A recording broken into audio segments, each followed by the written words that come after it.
حضرت محی السنہ مولانا شاہ ابرار الحق صاحب رحمۃ اللہ علیہ سے اللہ نے بڑا کام لیا. یہ مطلب نہیں کہ حضرت کے سوا کسی نے نہیں کیا، ایسا نہیں ہے. بہت سو نے کی محنتیں اور خدا کے بندے رہے ہیں اور رہیں گے، مگر اللہ تعالیٰ کسی کو کچھ زیادہ خدمت کا موقع عطا فرما دیتے ہیں اللہ تعالیٰ.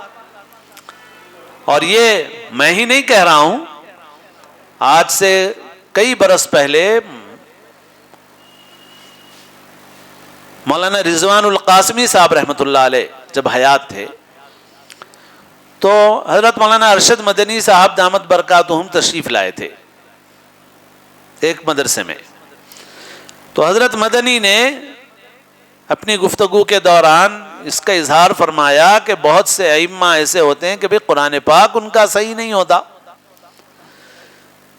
تو حضرت مولانا رضوان القاسمی صاحب نے اس کے بعد مائک پر یہ فرمایا کہ میں حضرت مولانا ارشد مدنی صاحب کی خدمت میں یہ البتہ عرض کرنا چاہوں گا کہ الحمدللہ حیدرآباد کے علاقے میں اور علاقوں کے مقابلے میں صحت اور تجوید کے ساتھ پڑھنے والے ائمہ زیادہ ہیں، اور اس میں حضرت محی السنہ مولانا شاہ ابرار الحق صاحب رحمۃ اللہ علیہ کی محنتوں کا بھی بڑا حصہ ہے.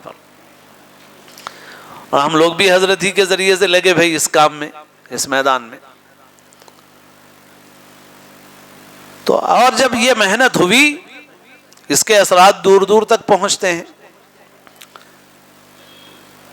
ایک بچہ ہمارے مدرسے میں آیا جب ہمارا مدرسہ شروع ہوا تھا، ہمارے محلے کا ہی بچہ تھا اور بہت ذہین غیر معمولی، مگر تجوید اس کی ٹھیک نہیں تھی. دور کئی ہو چکے تھے قرآن پاک کے، بغیر تجوید کے دور ہو جائیں تو ہمارے بھائی صاحب مدثر اللہ فرماتے ہیں دور کرے دورے پڑے ان لوگوں کو پوچھتے ہیں.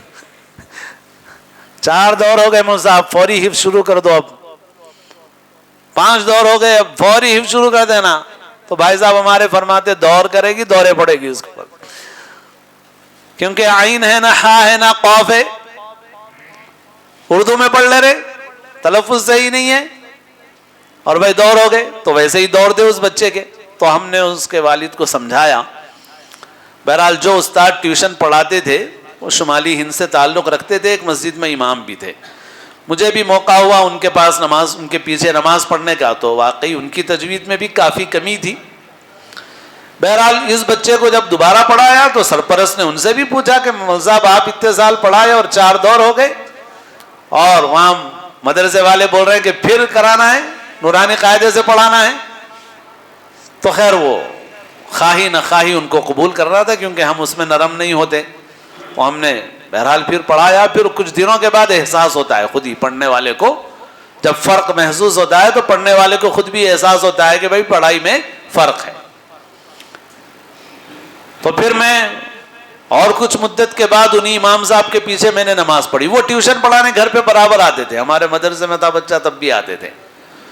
تو پھر میں نے ان کے پیچھے نماز پڑھی تو وہ اپنا قرآن کافی حد تک صحیح کر چکے تھے. شاگرد سے فیض ان کو پہنچ گیا. وہ ان کے سرپرست نے ٹیوشن ان کا باقی رکھا تھا، مروت میں محبت میں، چونکہ کاروبار بھی ان کا وہیں تھا.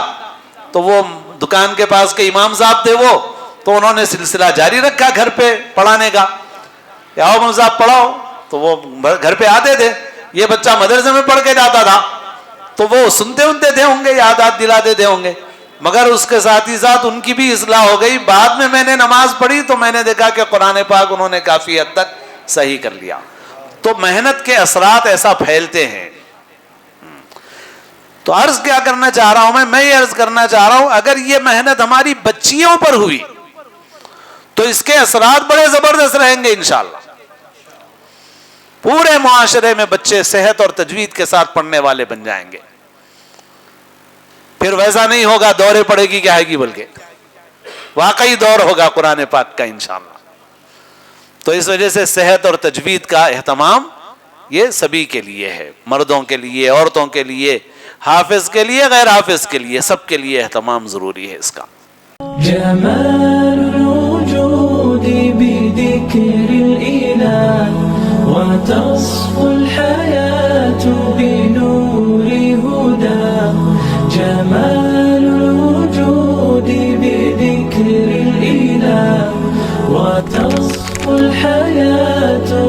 نور